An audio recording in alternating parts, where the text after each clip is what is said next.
sure many people have seen the improvements at Janet's Corner next to the airport over the year or so that's been going on, the big project here, replacing the houses. I'm with Phil, who's here to talk about two special houses, and we're in here. It's very echoey because it's obviously not being used yet, but it's called a passive house. Yeah, we've built in the last phase of development a pair of low energy properties. The house is built to the passive house standard, and this is intended to achieve very low space heating usage within the properties, and this is done by means of the way in which the property is constructed and the way in which the services have been put into the property. I think the main thing I've noticed, of course, there's no radiators in the rooms. No, there aren't any. There isn't any form of traditional heating as we've had it, and that's the whole idea.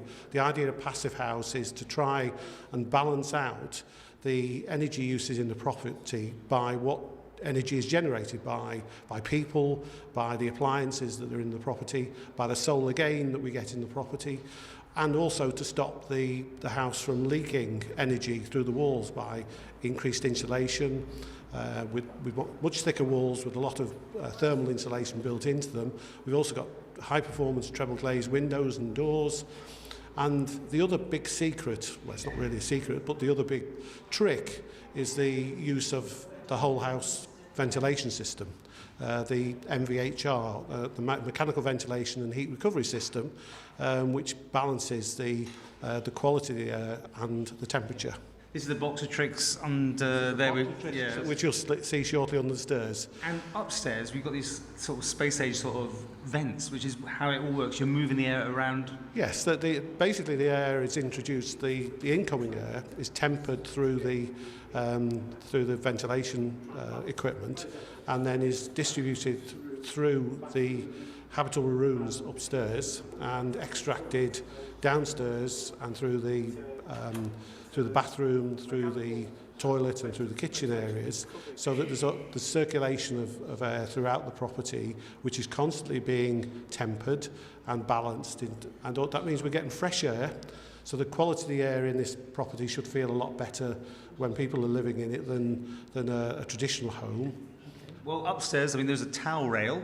I think that's one of that, and a little boiler for some hot water. That's it. That's basically it. We've got a small heated towel rail in the bathroom, which is really just to allow for some practicalities. It is also putting heat into the property. So when you've got people moving around, you've got the appliances running, you've got solar gain through the windows, and you've got the towel rail operating, then you are actually getting quite a considerable, in total, amount of energy being distributed in the property. Okay, I mean, it's all interesting about being passive, but you didn't go for that extra leg to go and put solar panels on, getting the energy back that's out there for nothing. We could do, and there are other examples in the British Isles probably where that's been done. But we've got a number of key principles that we're trying to adopt. One, we're trying to make this an affordable home, both in terms of the cost of development, because the cost of development of a passive house is probably about 20% or 25% more expensive than a traditional property because of all the special features. But also, we're trying to ensure that the energy costs are low for the tenants. And this is a pilot study. These are the first two properties of the type. Just these two here? On the island, yes. The first two certified passive houses on the island. They look like most of the houses, but there are these subtle differences. They are designed specifically so they look similar to the rest of the houses on the redevelopment. But the other issue is we've proven that solar panels do work, and we've done that through the other developments on the estate. With some of the larger properties have got solar panels, and they're proving their value. So in terms of this particular property, we're trying to keep it as simple as possible in terms of trying to prove that it works for affordable housing.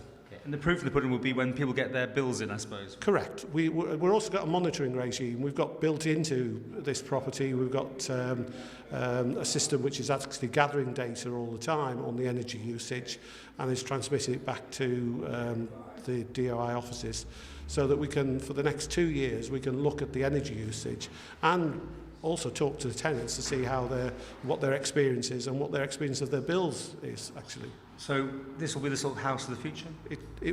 I think this is the way it's going. Maybe not specifically passive house, I don't know, but certainly high energy, high insulation value, low energy usage, and a well-sealed environment with good ventilation is the way forward.